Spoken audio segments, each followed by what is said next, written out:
Good morning, dear students. I am Sridevi Kundu from Sri Vasisht Vidyalaya. Today I am here with a video of SST Standard 4, chapter number 16, Our History. So let's begin. So here it is our 16th chapter from class 4. The topic is Our History. India has a glorious past, and the Indian history is broadly divided into three periods. That is the ancient period, that is before 600 CE. You can see here the ancient period is before 600 CE. The second one is the medieval period. It is from 700 CE to about 1750 CE. And the modern period, that is from 1750 to 1947 till we attained the freedom. Now, what is AD? AD means it is Anno Domini, and BC means it is before Christ. If you will see here this is the birth of Jesus, that we count from year 1, and before that it is called BC, means before Christ. And from this time here, from the birth of Jesus, we count it as AD. So AD means in the year of the Lord. AD or CE, it is called as Common Era. And BC or BCE, that is before Common Era or before Christ. Now, here, so we are going to learn ancient period, medieval period, and the modern period. So, in the ancient period, the earliest known traces of human life in India are found at Bhimbetka. Here you can see this is Bhimbetka, exactly in the center of India. Now, here in the Indus Valley civilization, we found Indus Valley civilization of this earlier human traces. Okay, so here the first city they found in Indus Valley civilization was Harappa. The first city found was Harappa, and then Mohenjo-daro was another city. So here in Indus Valley, why they gave this name Indus Valley civilization? Because this civilization was near Indus River, near the Indus River. Okay, so here then we will, as you know, Indus River has many tributaries. So here this whole area is called as Indus Valley civilization. The first city they discovered was Harappa, and another important city was Mohenjo-daro. Now, if you will come here, this is about, you have to learn about the Doab. Here, Doab means a piece of land between two rivers. Doab means a piece of land between two rivers is called as Doab. Okay, so here, as I told you, that Indus Valley civilization, it was, you can see their lifestyle was they lived in a grand way. Their lifestyle was very grand. At that time, in that olden days, they found that the Indus Valley people, they built well-planned cities with many important big buildings, such as the Great Bath. At that time, they had this Great Bath. Bath means you can say as a big swimming pools, and the granary to treasure the grains. Then seals, even at that time, they had seals, this kind of seals. Pottery, they used this kind of pottery, and even the jewelry. By these all the things, see, jewelry also, it is very, it means you can say, which we can use even in this age also. This kind of jewelry is they used at that time. So these all the remains, these things tell us about the lifestyle of the people of this Indus Valley civilization. Even the Indus Valley civilization is called as Harappan civilization also, because the Harappa was the first city they discovered. That is why they call it as Harappan civilization also. Then the next thing comes about the Aryans. Around 1500 BCE, some tribes, they migrated in groups from Central Asia, and they were known as the Aryans. They drove away the Dasas, those who were living in North India. Dasas, or they are called as Dasyus also. Okay, and they lived for many centuries, and then they later built settlements along Ganga and Yamuna rivers, that is northern plains. Near the northern plains, they settled. They grew crops and they domesticated animals also. At this time only, at the time of Aryans, many great books such as Vedas, Upanishads, and epics like Ramayana, Mahabharata were written. So this age is also called as Vedic age. This is also known because Vedas were written during this time. So this period is also known as Vedic age. Now then next it comes to Mahajanapadas. Mahajanapadas, a number of kingdoms and republics emerged across the Indo-Gangetic plains and southern India. You can see total 16 Mahajanapadas were there, and when it was almost 600 BC. So here you can see that these 16 Mahajanapadas were Anga, Magadha. You can see here Magadha. Magadha was the very strongest kingdom. So Anga, Magadha, Vajji, Malla, Kashi, Koshala, Vatsa, Chedi, Kuru, Panchala, Surashena, Matsya, Avanti, Asmaka, Gandhara, and Kamboja. These were the 16 Mahajanapadas. And at one point of time or other, they all conquered by the rulers of Magadha. As I told you, Magadha was a strong kingdom at that time.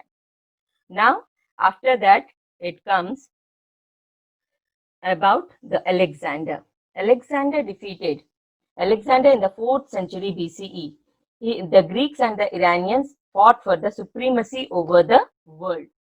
So under the leadership of Alexander of Macedonia, Alexander, he was from Macedonia, the Greeks finally destroyed the Iranian Empire, and he came to India also. He defeated the King Porus of Punjab. But when he defeated King Porus of Punjab, he was impressed with his bravery. Okay, and when he was going back after this fighting, he died on his way home at Babylon, where it is Babylon in 323 BCE. Now it comes to the Chandragupta Maurya. Chandragupta Maurya became the ruler of Magadha in 322 BCE. Okay, he founded a new empire, the Maurya Empire, with the help of his advisor Kautilya. Kautilya is also known, or you can say also famous as Chanakya. Okay, he is identified as Vishnugupta also. Now, after this Chandragupta Maurya and Chandragupta Maurya, he was the ruler of Mauryan Empire. Then it comes that after the Chandragupta, then it comes Ashoka. He was Chandragupta's grandson.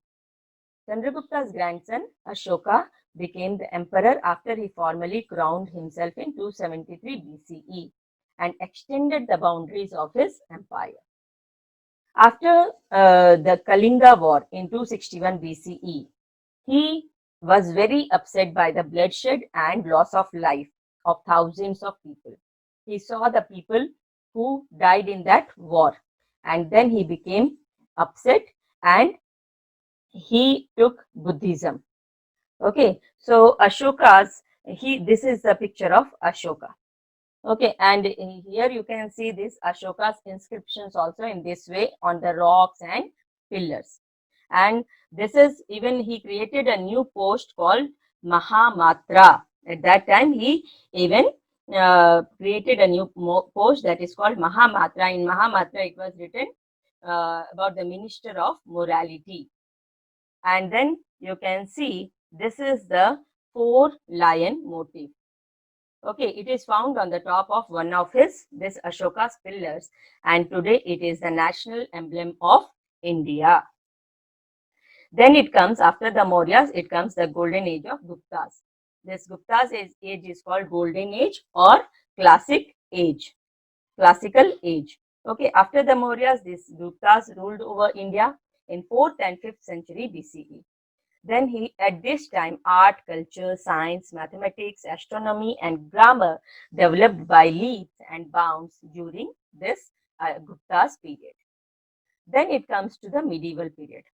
So in medieval period, the Delhi Sultanate, you can see, the slave dynasty was the first Turkish dynasty in India from 1206 to 1290 CE. Qutbuddin Aibak became the ruler of North India. He was followed by Iltutmish, Razia Sultana, and Balban.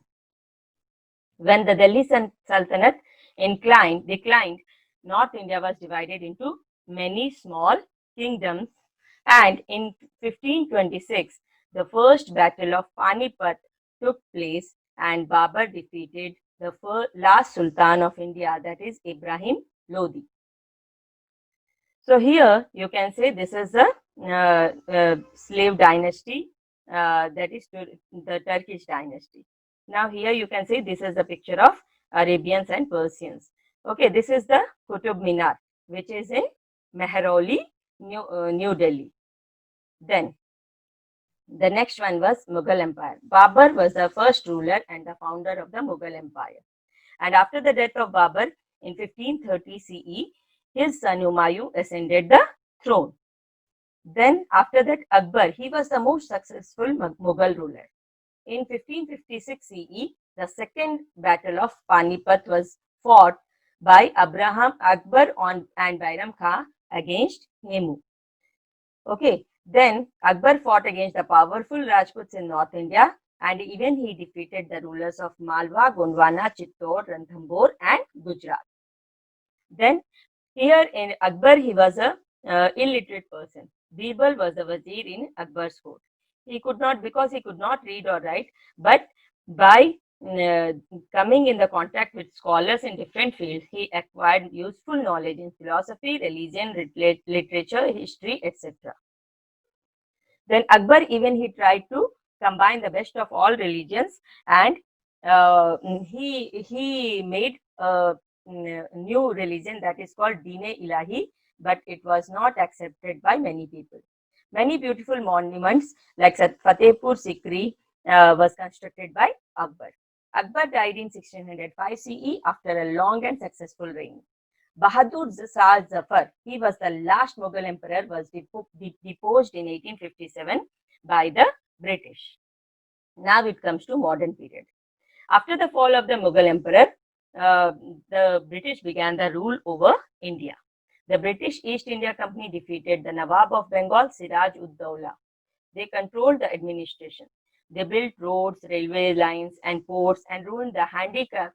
Not only that, even they ruined the handicraft industry, trade, and economy. Because of this, many people, they were jobless. And Indians, they were upset with this British rule. In 1857, it was the first revolution taken by the people of India against this British rule. But it was crushed by them, and Indians came under the direct rule of Queen of England. Many educated Indians formed political organizations such as the Indian National Congress, Muslim League, and Azad Hind Fauj to free India from the British rule. Here you can see the freedom fighters. Now, next, Mahatma Gandhi, he used the peaceful method of satyagraha based on the principle of truth and non-violence to oppose British rule. He organized a number of movements like Dandi March, the Civil Disobedience Movement, and Quit India Movement to force the British to leave India. After much struggle and loss of lives, India finally became an independent country on 15th August 1947. We celebrate this day as the Independence Day. Here you can see this is the Salt Satyagraha and this is the Quit India Movement. So this is about the modern period. Now, I think you understood this chapter. Thank you. Stay home, stay safe.